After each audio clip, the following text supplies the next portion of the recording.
RP publishing house में आप सभी का स्वागत है। हमारे द्वारा बनाए गए वीडियो अगर आपको अच्छा लगता है तो लाइक एंड सब्सक्राइब करें, ज़्यादा से ज़्यादा शेयर करें। हेलो फ्रेंड्स, इस वीडियो के माध्यम से मैं आप सभी को श्रवण प्रशिक्षण के चरण स्टेजेज ऑफ ऑडिटरी ट्रेनिंग के बारे में जानकारी साझा करूंगा। मेरे द्वारा ऑडिटरी ट्रेनिंग पर पूर्व में एक वीडियो बनाया गया है जिसका लिंक इस वीडियो के डिस्क्रिप्शन में दे दिया जाएगा। आप वहां से ऑडिटरी ट्रेनिंग और श्रवण प्रशिक्षण के लक्ष्य के बारे में जानकारी प्राप्त कर सकते हैं। तो आइए हम देखते हैं ऑडिटरी ट्रेनिंग के स्टेजेज कौन कौन से हैं। कि जैसा कि हम जानते हैं कि श्रवण प्रशिक्षण के लिए विभिन्न प्रकार के उपागम अप्रोचेस का जो है डेवलपमेंट किया गया है। इसके साथ साथ जो ऑडिटरी ट्रेनिंग है उसके कुछ फिलॉसफी भी जो है विकसित किया गया है। जो भी आपके उपागम हैं ऑडिटरी ट्रेनिंग के या जो फिलॉसफी है उसको इस तरीके से उसके कार्य जो ढांचा को इस तरीके से व्यवस्थित किया गया है कि हम उसे एक चरण के बाद दूसरे चरण को जो हम प्रयोग करते हैं या एक चरण के बाद हम दूसरे चरण को उपागम का जो है उपयोग में लाते हैं। तो इस तरीके से जो है आपका ये ऑडिटरी जो ट्रेनिंग के जो स्टेजेज है उसको जो है विकसित किया गया है। अगर हम हरीश और लिंग और अर्बन के द्वारा अगर हम दी गई जो परंपरागत जो आपके अप्रोचेज है श्रवण प्रशिक्षण के, तो अगर उसके बारे में अगर हम बात करें तो वो जो है आपके 4 स्टेजेज हैं जिसको जो है हम ऑडिटरी ट्रेनिंग में फॉलो करते हैं। और इस स्टेजेस के माध्यम से हम एक बच्चे के संभाषणात्मक संप्रेषण की जो है वाक्य को ग्रहण करने के लिए जो है ऐसा माना जाता है कि इसका बहुत ही एक महत्वपूर्ण योगदान होता है। जो भी आपका संभाषणात्मक जो संप्रेषण है उसमें जो वाक्य के जो ग्रहण है उसमें जो है आपका जो है ये आपके ऑडिटरी ट्रेनिंग के जो स्टेजेस है वो बहुत ही महत्वपूर्ण योगदान प्रदान करता है। तो आइए हम देखते हैं कौन कौन से वो चरण हैं। तो सबसे पहला जो आपका चरण है वो है आपका अवेयरनेस या हम इसे डिटेक्शन भी कहते हैं, मतलब कि ध्वनि के प्रति जो है जागरूकता। आप अवेयरनेस आप साउंड कह सकते हैं या डिटेक्शन आप साउंड कह सकते हैं। तो यहाँ पर हम सबसे पहला जो स्टेजेस होता है वो होता है साउंड का अवेयरनेस। तो इसके अंतर्गत जो है बच्चे को केवल आवाज़ का होना और न होना के बारे में भेद जो हमें कराना होता है। जैसा कि मैं एक उदाहरण के तौर पर मैं आप सभी को बताऊं कि जैसा कि आप देखते हैं कि एक नवजात बच्चा है और उसके मदर जो है उसको बार बार वो उसके नाम के द्वारा या उसको साउंड के द्वारा जो है कंडीशनिंग देती है।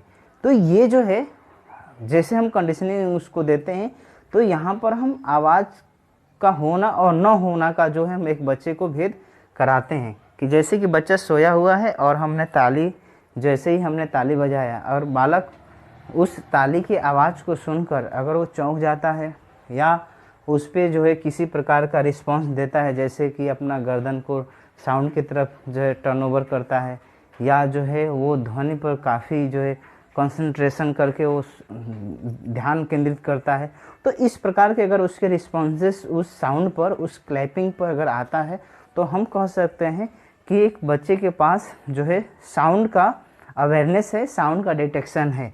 तो इस चरण में हम एक बच्चे को यही चीज़ें हम सिखाते हैं और एक बच्चे के जो ऑडिटरी ट्रेनिंग का ये सबसे पहला स्टेज होता है जो है डिटेक्शन ऑफ साउंड या अवेयरनेस ऑफ साउंड। तो इस चीज़ को जो है हम यहाँ पर प्रशिक्षण एक बच्चे को ऑडिटरी ट्रेनिंग में कराते हैं।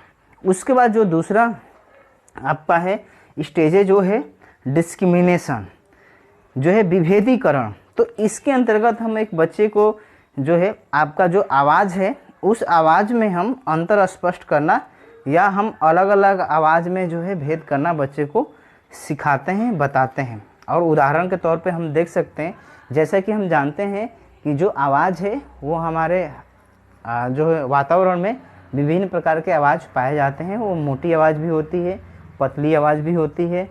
तो इस तरीके से जो है आवाज़ जो है पाए जाते हैं। तो हम यहाँ पे डिस्क्रिमिनेशन में इसी प्रकार के आवाज़ को हम एक अंतर करना बच्चे को सिखाते हैं।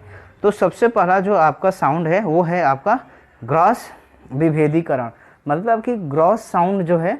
तो अब ये ग्रॉस साउंड में क्या है कि एक बच्चे को 2 अलग अलग आवाज़ में अंतर स्पष्ट करना सिखाते हैं, जैसे ड्रम की आवाज़ और सीटी की आवाज़। तो हम एक बच्चे को ऑडिटरी ट्रेनिंग में जैसे ही हम उसको बैठाएंगे और उसको हम पीछे से जो है ड्रम की आवाज़ देंगे, सीटी की आवाज़ देंगे, और हम उसके सामने फ्लैश कार्ड रख सकते हैं, या ड्रम और सीटी का हम रियल ऑब्जेक्ट्स भी रख सकते हैं, और उसके माध्यम से हम उसको जो है पूछ सकते हैं कि जो है पहले जो है कौन सा साउंड थी। जो है इस प्रकार से जो है हम उसे डिस्क्रिमिनेशन करना सिखा सकते हैं। और ऐसा भी देखा जाता है कि एक बच्चा जो है अपनी मदर और फादर, क्योंकि मदर की आवाज़ जो साउंड होता है वो फाइन होता है, और जो आपके फादर का जो साउंड होता है वो ग्रॉस होता है, मतलब कि हाई फ्रीक्वेंसी और लो फ्रीक्वेंसी होता है। तो इस तरीके से बच्चा जो है वो साउंड में जो है आपका डिस्क्रिमिनेशन करना सीख जाता है। और जो इन्फेंट बेबी है वो अपने मदर जो जैसे ही उसकी मदर उस बच्चे के साथ हमेशा क्रियाकलाप करती है, तो वो जो है अपने मदर के साउंड्स को जो है वो जो है डिस्क्रिमिनेशन कर लेता है। तो इस तरीके से जो हम आपके ग्रॉस जो आपका साउंड है उसका हम ऑडिटरी ट्रेनिंग कराएंगे। उसके बाद हम फाइन अगर साउंड की बात करें तो दो विभिन्न प्रकार की आवाज़ भी हम यहाँ पर सिलेक्शन करेंगे, लेकिन इसमें कुछ ज़्यादा अंतर नहीं होगा। जैसा कि हम अभी ग्रॉस में देख रहे थे कि एक हमने ड्रम का आवाज़ लिया और दूसरा हमने सीटी की आवाज़ लिया, तो दोनों साउंड में काफ़ी अंतर है, एक मोटा है एक पतला है। लेकिन यहाँ पर हम फाइन डिस्क्रिमिनेशन में हम सिर्फ जो है ऐसी प्रकार के ध्वनि ले रहे हैं जहाँ पर मामूली अंतर है। जैसे कि उदाहरण पर आप देख सकते हैं कि ड्रम और ढोलक, तो ड्रम और ढोलक दोनों जो है आपका लो फ्रीक्वेंसी के साउंड है, दोनों जो है मोटी आवाज़ है, तो इसमें ज़्यादा अंतर नहीं है। तो इस प्रकार के जो है हम साउंड का जो है या इस प्रकार के नॉइज मेकर्स का जो हम सिलेक्शन करेंगे आपके ऑडिटरी ट्रेनिंग में। और फाइन जो आपका साउंड का जो हम ऑडिटरी ट्रेनिंग दे रहे हैं उसमें इस प्रकार के जो है आपका नॉइज मेकर्स के माध्यम से हम उसे फाइन विभेदीकरण करना सिखाएंगे। उसके बाद आता है नेक्स्ट आइडेंटिफिकेशन ऑफ साउंड, मतलब कि ध्वनि की पहचान। तो इसके अंतर्गत बच्चे को विभिन्न प्रकार की आवाज़ का हम पहचान कराना सिखाते हैं। तो जैसे कि आप देख सकते हैं कि किस प्रकार की आवाज़ हम उसको पहचान करना सिखा सकते हैं। जैसे कि ड्रम की आवाज़ हो गया, ठीक है, ढोल की आवाज़ हो गया, और भी बहुत सारे नॉइज मेकर्स हैं, आप व्हीसल का भी ले सकते हैं, ठीक है, इसके अलावा सीटी ले सकते हैं। तो बहुत सारे हैं नॉइज मेकर्स जो है हम ऑडिटरी ट्रेनिंग में प्रयोग कर सकते हैं। तो यहाँ पर लेकिन ज़्यादातर ऐसा देखा जाता है कि इनिशियल जब हम बच्चे के शुरुआती दौर में जब हम प्रशिक्षण दे रहे हैं तो मोटे साउंड को ज़्यादा वो जल्दी से जो है वो कैच करता है, जल्दी से सीखता है। तो इसीलिए हम ड्रम वगैरह ढोल वगैरह का ये सब चीज़ों को अगर हम ज़्यादा प्रयोग करेंगे तो वो चीज़ों को जल्दी सीखेगा। अब ये प्रशिक्षण आपको किस तरीके से करना है ये प्रशिक्षण को, तो जैसे ही आपने यहाँ पर बच्चे को आपने बैठाया और बच्चे के पीछे से 3 फीट की दूरी पर आप जो है ये डिस्टेंस जो है घटा बढ़ा सकते हैं, 3 फीट 2 फीट ऐसा भी कर सकते हैं जैसे बच्चे की रिस्पांस के अनुसार। तो आप 3 फीट की दूरी पे आपने ड्रम का जो है आवाज़ दिया और उसके सामने मॉडल रख सकते हैं ड्रम का, या आप जो है फ्लैश कार्ड रख सकते हैं। इसके अलावा 1-2 और उसमें चित्र रख सकते हैं। तो आप इस तरीके से उसके सामने रख दीजिए और पीछे से आप ड्रम की आवाज़ बजाइए, और बजाने के बाद आप उससे जो है पूछिए कि किस जो है नॉइज मेकर्स की साउंड थी या कौन से आपके ऑब्जेक्ट्स की साउंड थी। अगर उसने आपने ड्रम का पीछे से आवाज़ जो है दिया है और उसने ड्रम का अगर चित्र उठा लेता है या ड्रम के चित्र की तरफ इंडिकेट करता है, एट मीन्स हम कह सकते हैं, ऐसा हम मान सकते हैं कि बच्चे ने ड्रम के आवाज़ को पहचान करना सीख लिया है। तो इस प्रकार से जो है हम विभिन्न प्रकार के जो आपके श्रवण ऑब्जेक्ट्स जो हैं, जो आपके मॉडल्स हैं, उनका प्रयोग करके हम उनके ऑडिटरी ट्रेनिंग करा सकते हैं। उसके बाद हम नेक्स्ट आते हैं कॉम्प्रिहेंशन। ये लास्ट स्टेज है एक आपके ऑडिटरी ट्रेनिंग का। तो इसमें हम एक बच्चे को जो है ध्वनि का जो है बोध करना सिखाते हैं, और ये ऑडिटरी ट्रेनिंग का सबसे लास्ट स्टेज होता है। अगर यहाँ तक हम एक बच्चे को पहुँचा दिए, यहाँ तक अगर हम बच्चे को ध्वनि का कॉम्प्रिहेंशन करना सिखा दिए, तो आप समझ सकते हैं कि उसे आप एक संभाषण लेवल तक आपने पहुँचा दिया। वो आपके वातावरण में ध्वनि को सुनकर समझ सकता है, कॉम्प्रिहेंशन कर सकता है। अब ये किस तरीके से हम प्रशिक्षण देंगे, तो उदाहरण के तौर पे यहाँ पर बताया गया है कि सपोज एट एक बच्चे को आपने घंटी की आवाज़ उसे ऑडिटरी ट्रेनिंग के माध्यम से सिखा दिया है।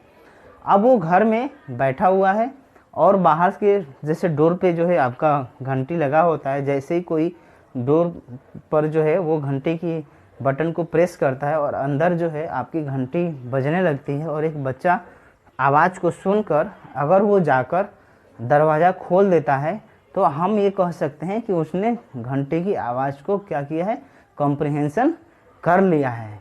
क्योंकि ये जो साउंड्स है, इन साउंड्स को हम अपने दैनिक जीवन में भी प्रयोग करते हैं। तो इस तरीके से चीज़ें, इसके अलावा और भी सारी चीज़ें हैं, जैसे कि मान लीजिए कोई घर में ऐसी कोई वस्तुएं होता है, जैसे मान लो गिलास ही है, गिलास गिर गई, मतलब कांच की नहीं, एल्युमिनियम या नहीं, जो इस प्रकार के मेटल के जो गिलास है गिर गई, गिलास के गिरने की आवाज़ जैसे ही आती है तो हम क्या करते हैं, उस आवाज़ को सुनकर हम फिर गिलास को उठाकर वो सही जगह पर रख देते हैं। या और भी चीज़ें हैं इस प्रकार के जो है क्रियाकलाप हम एक बच्चे के साथ जो है प्लानिंग के साथ कर सकते हैं। तो मैं एक उदाहरण के तौर पर आपको बताया। तो अगर इस प्रकार के वो क्रियाकलाप करता है, जो ऐसे ही वो गिलास की आवाज़ को सुनने के बाद वो गिलास गिर गया और उठा के रख देता है, इसका मतलब ये हुआ कि उस ध्वनि का कॉम्प्रिहेंशन उसके पास है। तो इस तरीके से जो है हम आप जो ऑडिटरी ट्रेनिंग में हम एक बच्चे के साउंड का जो है कॉम्प्रिहेंशन करना सिखाते हैं। तो ये जो है आपके 4 स्टेजेज होता है। सबसे पहला होता है अवेयरनेस या डिटेक्शन, उसके बाद जो है आपका दूसरा होता है डिस्क्रिमिनेशन, तीसरा है आपका आइडेंटिफिकेशन और चौथा है आपका कॉम्प्रिहेंशन। तो ये 4 स्टेजेज होते हैं ऑडिटरी ट्रेनिंग के, जो हम प्रशिक्षण में प्रयोग करते हैं। और एग्ज़ाम में भी ये पूछता है इस प्रकार के कि ऑडिटरी ट्रेनिंग के स्टेजेस को उदाहरण पूर्वक समझाइए। तो आप इस तरीके से, जैसे कि मैंने बताया, इस तरीके से आप जो है इसका उत्तर को जो है लिख सकते हैं। तो इसमें हम ऑडिटरी ट्रेनिंग के कुछ उपागम हैं, अप्रोचेज हैं, जिसके माध्यम से हम एक बच्चे के ऑडिटरी आप कह सकते हैं कि जो उसके साउंड्स हैं या जो भी जो ध्वनि है या कोई शब्द है, उसका जो है आप असेसमेंट कर सकते हैं। तो यहाँ पर एक प्रोफार्मा है, इस प्रोफार्मा का जो है आप जो है श्रवण उपागम का जो प्रोफार्मा है अर्वर के अनुसार, इसका जो है आप प्रयोग करके जो है किसी का ऑडिटरी स्किल्स को आप जो है चेक कर सकते हैं या उसको इंक्रीज भी कर सकते हैं, बढ़ा भी सकते हैं। तो वो कौन से हैं प्रोफार्मा हम देख सकते हैं कि आप देख सकते हैं कि इधर जो रिस्पॉन्सेस टास्क दिया है, ठीक, ये आपका प्रोफार्मा में इधर रिस्पॉन्सेस टास्क दिया है, इधर आपका स्पीच स्टिमुलस दिया है। और यहाँ पर आप देख सकते हैं कि हम जो ऑडिटरी ट्रेनिंग की जो 4 स्टेजेज है, डिटेक्शन, डिस्क्रिमिनेशन, आइडेंटिफिकेशन और कॉम्प्रिहेंशन, इस 4 चीज़ें हैं। अब यहाँ पर जो है आप यहाँ देख रहे हैं कि यहाँ दिया है स्पीच एलिमेंट्स, यहाँ पर सिलेबल्स है, यहाँ पे वर्ड्स हैं, यहाँ पे फ्रेज है और ये सेंटेंस है, और इसका आपका जो है कनेक्टेड जो है डिस्कोर्स है, ठीक। तो ये चीज़ें, अब ये क्या है कि अब यहाँ पे जैसे सिलेबल है, जैसे सिलेबल में अलग अलग सिलेबल्स होता है। CB सिलेबल होता है जिसको हम कॉन्सोनेंट्स वॉवेल्स बोलते हैं। जैसे मान लीजिए का हो गया, उसी तरह से बा हो गया तो ब, और अ हो गया तो बा हो गया। तो इस तरीके से उसी तरह से आ हो गया। तो ये जो है सिलेबल्स हैं वर्ड्स। तो जैसा कि आप जानते हैं कि शब्द अलग अलग होता है, सेब हो गया, पेन हो गया, जो है केला हो गया, इस प्रकार के शब्द हैं। इसके अलावा फ्रेजेज है। फ्रेजेज मतलब कि 2 शब्दों का समूह, मान लीजिए जैसे खड़े हो जाओ, बैठ जाओ, उठ जाओ, खाना खा लो, नहा लो। तो इस प्रकार के जो शब्द जो प्रयोग किए जाते हैं। और उसके बाद सेंटेंस। तो ये सारी चीज़ों को आप जो है यहाँ पर रख कर और आप देख सकते हैं कि वो जो डिटेक्शन लेवल पे है या डिस्क्रिमिनेशन लेवल पे है या आइडेंटिफिकेशन लेवल पे या कॉम्प्रिहेंशन लेवल पे। इससे क्या होगा कि आपको ऑडिटरी ट्रेनिंग देने में आसानी होगी, क्योंकि जब एक बच्चे का जब आप देखेंगे तो उससे क्या होगा कि उसके रिस्पॉन्सेस के बारे में आपको पता चल जाएगा। तो ये भी मालूम चल सकता है कि बच्चे का स्टेजेस किस लेवल पे है, वो साउंड के आइडेंटिफिकेशन लेवल पे है या डिस्क्रिमिनेशन लेवल पे है या कॉम्प्रिहेंशन लेवल पे है। अगर मान लीजिए वो आइडेंटिफिकेशन लेवल पे है तो आपको उसको जो है कॉम्प्रिहेंशन लेवल पे सिखाना है। अगर अवेयरनेस पे है तो उसे आपको डिस्क्रिमिनेशन और आइडेंटिफिकेशन और कॉम्प्रिहेंशन करना सिखाना है। तो इस तरीके से चीज़ें हैं। इसके अलावा आप ऑडिटरी ट्रेनिंग जो दे रहे हैं, उस ऑडिटरी ट्रेनिंग में आप असेसमेंट के तौर पे भी इसका प्रयोग कर सकते हैं, मूल्यांकन तौर पे भी आप प्रयोग कर सकते हैं कि आपने जो ट्रेनिंग दिया है उस ट्रेनिंग में जो है वो किस लेवल तक रिस्पॉन्सेस दे रहा है। तो इस तरीके से आप ये जो है इसके माध्यम से चेक कर सकते हैं। और ये जो चीज़ें हैं एक बहुत ही महत्वपूर्ण है, चाहे वो स्पेशल एजुकेटर हो, चाहे वो स्पीच थेरेपिस्ट हो, सभी के लिए ये ऑडिटरी ट्रेनिंग जो है बहुत ही महत्वपूर्ण है। और ये जो है एक पेरेंट्स के लिए भी काफ़ी महत्वपूर्ण है कि वो इसके माध्यम से जो है अपने बच्चे के जो है सुनने का प्रशिक्षण वो करा सकता है। तो मैं आशा करता हूँ कि मेरे द्वारा बनाया गया वीडियो आप सभी को अच्छा लगा होगा। तो प्लीज़ इस वीडियो को अपने दोस्त मित्रों के साथ शेयर करें, जिससे कि वो भी स्टेजेज ऑफ ऑडिटरी ट्रेनिंग के बारे में जानकारी प्राप्त कर सकें और एक श्रवण बाधित और भी जो बच्चों को सुनने और बोलने और भाषा विकास में समस्या है उनके साथ